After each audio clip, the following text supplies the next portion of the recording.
All right, ladies and gentlemen, welcome back to the channel. What a beautiful day. It's just been a great weekend here. The 2023 Green Bay Packers, thanks to yesterday's victory over the Dallas Cowboys in embarrassing fashion, by the way, they are now the youngest team in NFL history to ever have won a playoff game. In fact, they have 15 players that are born in the year 2000 or 2001.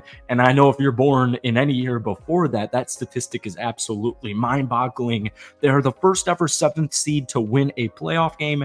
In fact, now the Green Bay Packers have more playoff wins at AT&T Stadium, where the Dallas Cowboys play, than the Dallas Cowboys themselves have.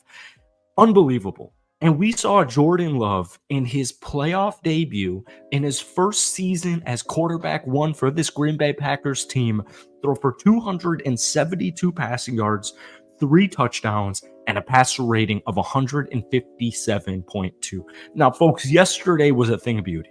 It was absolutely miraculous. It was perfect. It was statistically perfect all the way up until that Tucker Kraft incompletion to end the game. Jordan Love has been on an absolute tear. In his last 9 football games, he has 21 touchdowns, only 1 interception, and a completion percentage of 71%.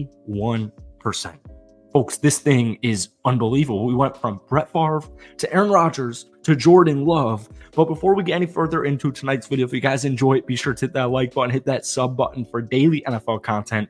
Packers fans, I'm a diehard cheesehead, so if you could try and get this video to 500 likes, that would mean the absolute world to me. You're damn straight. We got daily Packers content coming on this channel for the rest of the week at the very least. We'll talk about San Francisco a little later on in the video. But Jordan Love and Matt LaFleur, with the youngest offense in the NFL, the youngest team in the NFL, the youngest team to win a playoff game, the youngest team to go to a playoff game. Here are Jordan Love's statistics before the bye week. Now, we got off to an interesting season, right? We took down the Chicago Bears on the road in week 1. Nice comeback, nice fourth quarter comeback a couple of weeks later against the New Orleans Saints, but it was rocky and it was shaky all the way up before the bye. So Jordan Love's statistics before the bye week, he had a completion percentage of just 55.6. He threw 8 touchdowns and 6 interceptions, and he had a passer rating of 77.3. So we're sitting here thinking, is this just because we're in the first year post Aaron Rodgers and we have the youngest team in the National Football League and especially the youngest offense? Is it just more of an age issue? Because we're watching this and we're seeing some sloppy mistakes. We're seeing some slippery mistakes. But when Jordan Love does his wow throws and he makes these wow plays, we see a little bit into the future. And after the bye week, Jordan Love and the Green Bay Packers' entire offense has completely turned the script around.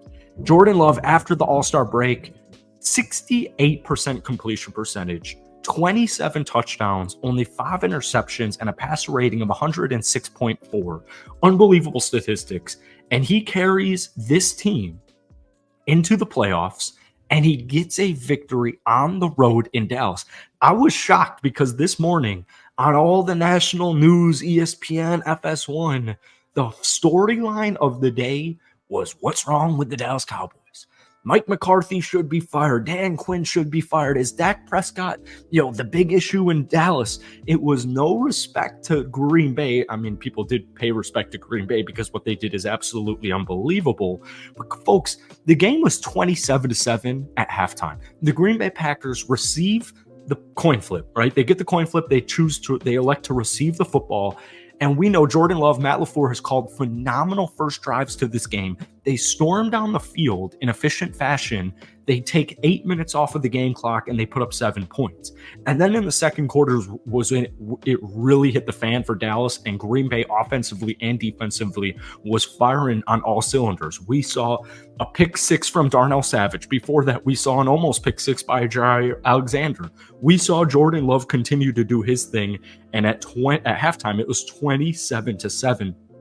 Don't let that fourth quarter fool you, because this game, don't let the final score fool you. Don't let the box score fool you. This game, if you missed it, was not close at any point all the way up until maybe the last 3 minutes where, it seemed like a long shot. But as a Packers fan, I remember that onside kick, Brandon Bostic against the Seattle Seahawks. So I wasn't holding my breath. I felt very optimistic and I knew we were going to win, but it was like, all right, hold on.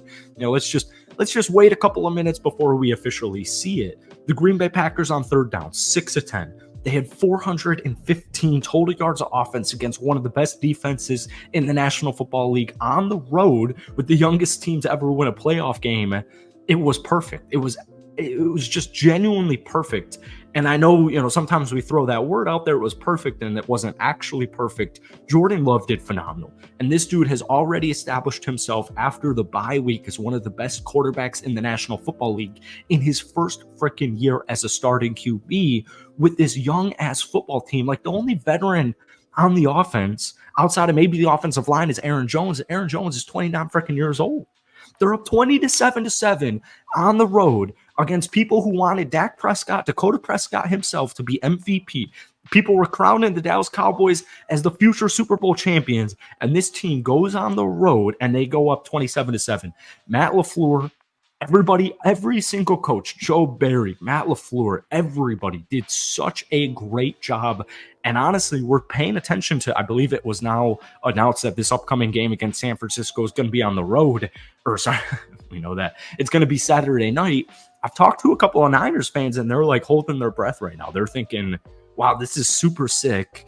We've been burned by Green Bay before. And, I'm going to hold my breath for this victory. Like, the Green Bay's got a really good team.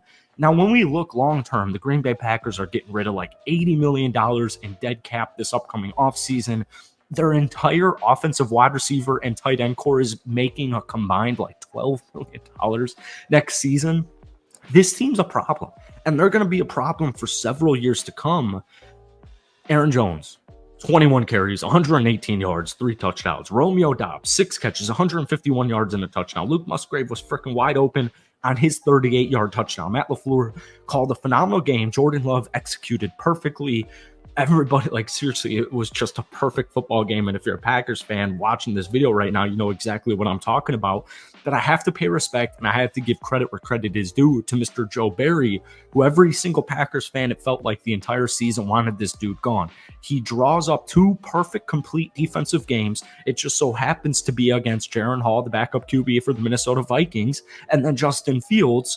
And, people were just nitpicking and naysaying, like, you know what, do that against a good defense. Dallas is going to absolutely light you up. You're playing Minnesota with Jaren Hall. You're playing the Chicago Bears with Justin Fields. Like, I don't care about back-to-back good defensive games because they're coming off, almost losing to Carolina. They lost to Tampa Bay. They lost to the New York Giants on the road in prime time. It was such an up and down season at different points. But Jordan Love is the future of the Green Bay Packers. And like the leading receiver for us, Jaden Reed, didn't even have a single catch. I mean, what we're witnessing right now is absolutely terrifying. But once again, give credit where credit is due. Joe Barry did a phenomenal job. Darnell Savage with like a pick 6. You could not draw a script any better than that. Jair Alexander coming back from his suspension. He's been injured at various points in this season. He had a phenomenal game. Keyshawn Nixon, Devondre Campbell with sacks, Lucas Van Ness, the rookie, with a sack. These guys are firing on all cylinders right now, and you do not want to play them. And the San Francisco 49ers certainly don't want to play them. So, folks, that's it for today. Get ready for a week filled of Green Bay content. I hope you have a great rest of your day. And that's it. Hit that like button, hit that sub button. Most importantly, my Packers fans especially, let me know what you guys are thinking heading into San Francisco for this upcoming weekend. Peace.